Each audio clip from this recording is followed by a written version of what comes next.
By 02.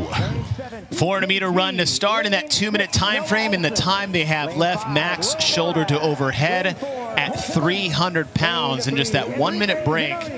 Moving into that second section, Sean, 2 scores, 1 for the run and 1 for the lift. You got to move fast, you got to lift heavy. You have to have the best of both worlds.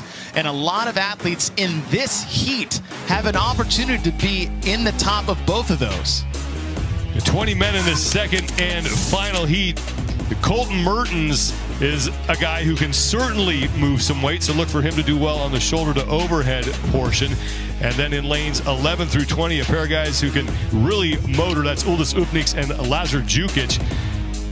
Jeff Adler is someone that we'll be paying attention to when he gets to the barbell, but it's Guy Majeros. When you talk about a guy who might be tailor-made for this event, it's him. Well, Guy won the sprint last year, and he won the lift last year, and he is one of the most powerful and strongest athletes in the field across the board. Top 3 men in the overall standings will all be right next to each other. Ricky Garrard, Justin Medeiros, and Pat Vellner.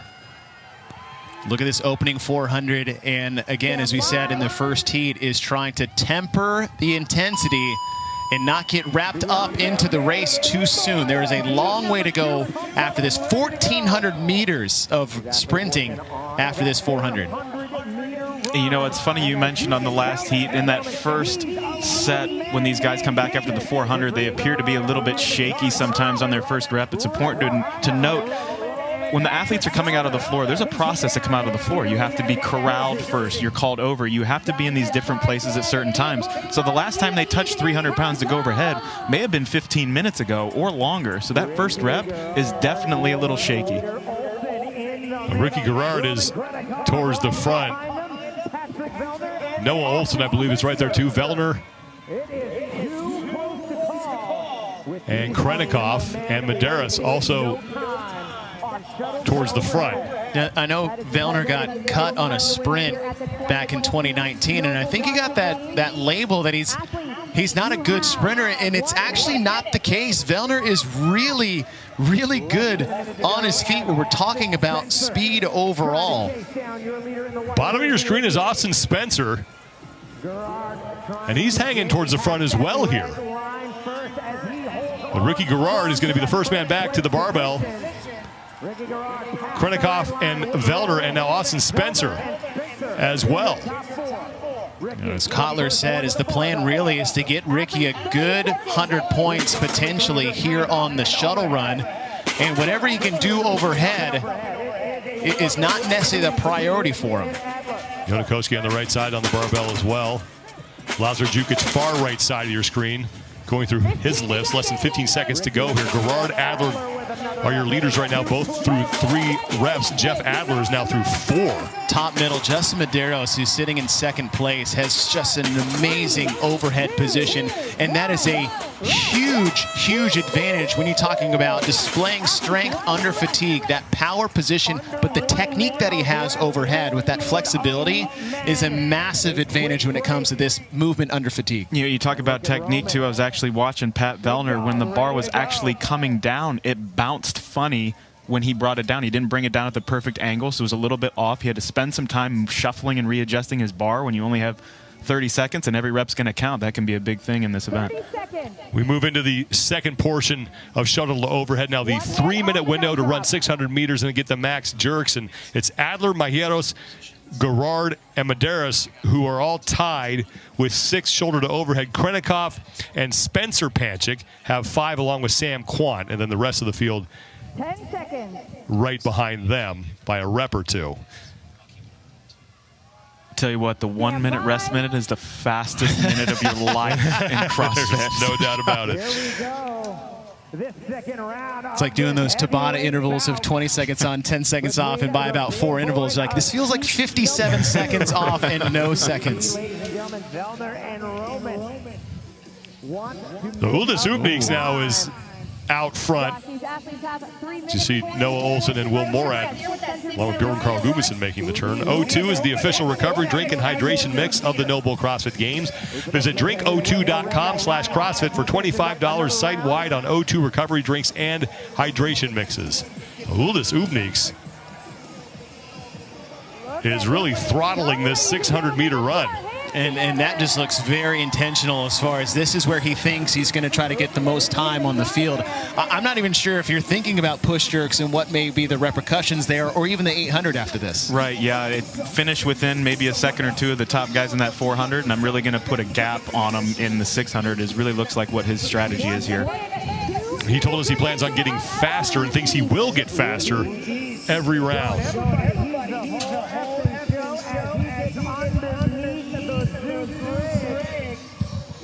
And he is holding on strong to that lead. Round number 2 is a great equalizer so far for the shuttle to overhead event. I mean, he has made up any time that he lost in that 400 meters by a lot. And it almost forces the other athletes to make a decision, because you can't really predict what the next 800 is going to look like. So do you get out of your own game plan to maybe not lose that time? Because I don't know if I want to run that much faster on the 800 to close that gap. Right, exactly. Ubnik's way out front, and it looked like it was Ricky Garrard in second and Pat Vellner in third on this 600-meter run. 3-minute window here, and Ubnik's is just about done.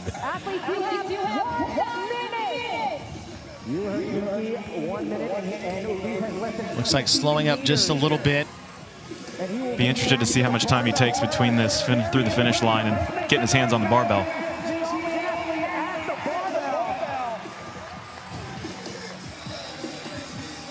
Ubnik's back to the barbell ahead of everybody else. Here come Medeiros, Garrard, Krennikov, Vellner. And yeah, Jukic is there as well, and Nick Matthew. As you said, I don't even think he's picked up the bar yet, where Garrard is the first one to get a rep, in Medeiros with a no rep there, missing a lift. Pat Vellner just missed a lift, so Medeiros and Vellner both miss their first attempt. Adler and Garrard are both at 9.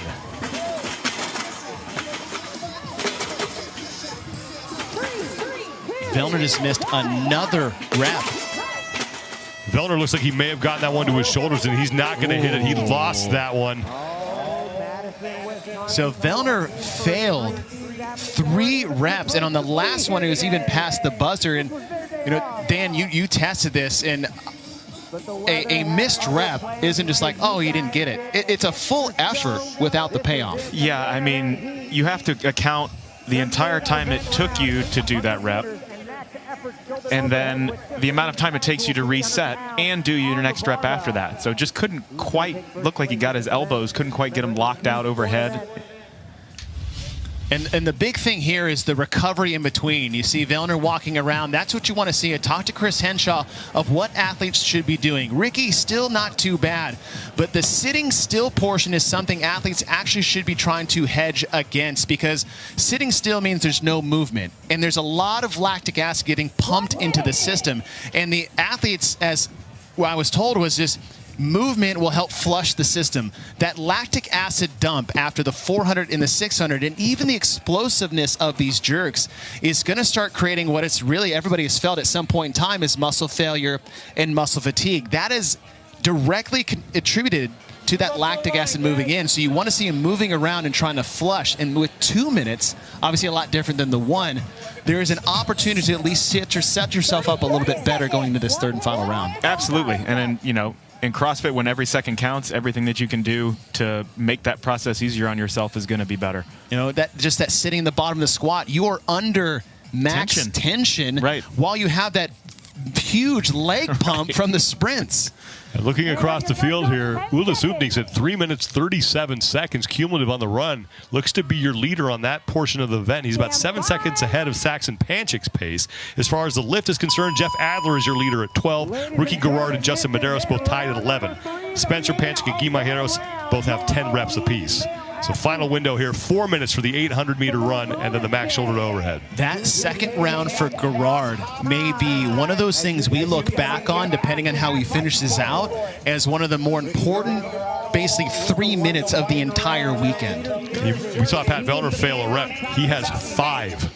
And that's right, not specifically for what his performance was, but what the other athletes were doing around him as well. You know, he still finished the run at a fairly fast pace, and he went straight to the barbell and started his reps. It wasn't something that fatigued him so bad that he had to take a whole bunch of time and eat into clock to get some of those shoulder to overheads. Will Morad at the top of your screen leads here on this 800-meter run. Will Zubnik's Nick Matthew and Ricky Garrard are all close behind him. You can see Jeff Adler on the left side of your screen, who is one of the men leading the lift portion of this event. It's like Morad might be leading Oldest by just a little bit, but their lead that they have in the very first part or half of this 800 is substantially less than they had in the previous 600. And we saw how hard Ricky closed in that 6, and now he has even more distance to set himself up in this 800-meter run.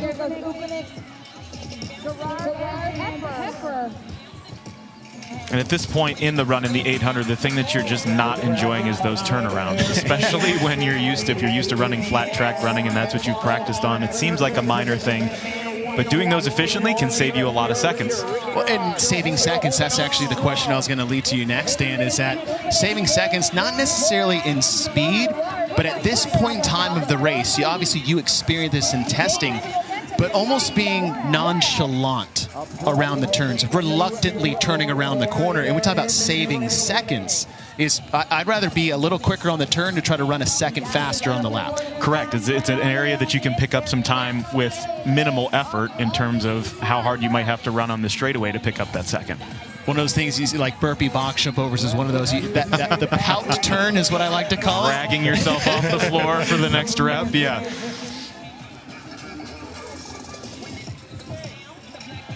Ulda Zubnik and Will Morad fighting for the lead here in this final 800-meter run. 90 seconds left in the 4-minute window. And Ubnik's, last we checked, was ahead of Saxon Panchik's pace from heat number 1. And it just looks like this is what Oldest is shooting for. He's shooting to try to get 100 points in the sprint.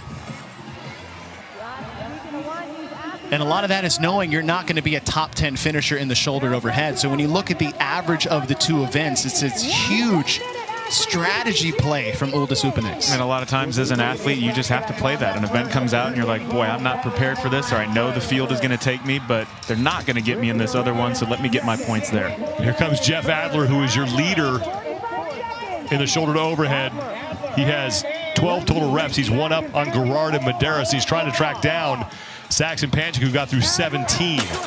He's got one on Garrard so far in this portion. But Garrard is to his bar and moving the weight rather quickly. Garrard on the left, Adler on the right. Garrard 3 reps back. Adler's through 15. Remember, the best total we saw is 17, and now Fellner missing another rep. He's stuck at 5. And for Garrard, I mean, coming in, Justin Kotler said this is going to be damage control portion. He wanted to do well on the shuttle, and he might find himself in a top 10 to 15. Has just passed Saxon Panchik, and he's going to beat him by 2. Ricky Garrard and Justin Medeiros look like they're going to tie at 16. Now the tie break goes to the person who had the fastest run time, and I believe that was Ricky. Yeah, it was 100% Ricky, unless Justin went 15 seconds faster in the last run that I didn't see come in. But that is huge for Ricky Garrard. I mean, not just within this heat, the entirety of the event. You know, when you think of damage control, you're thinking like top 20, hopefully mid-pack. I was just going to say that was not a damage control performance to me. When I think as an athlete, when I had a damage control event, that was not where I was sitting in the pack. Mine was usually damage control just meant not last. Right. Well, now, Pat Fellner, if this is all unofficial, but he had, by our count, the unofficial count, 5 reps. That would put him near the bottom of the event. I don't know if he got one. I did not see that coming from Pat. That was not something that I thought would trip him up. Don't know where he is in the run, but right now in the lifting portion of this event, tied for 35th. Wow.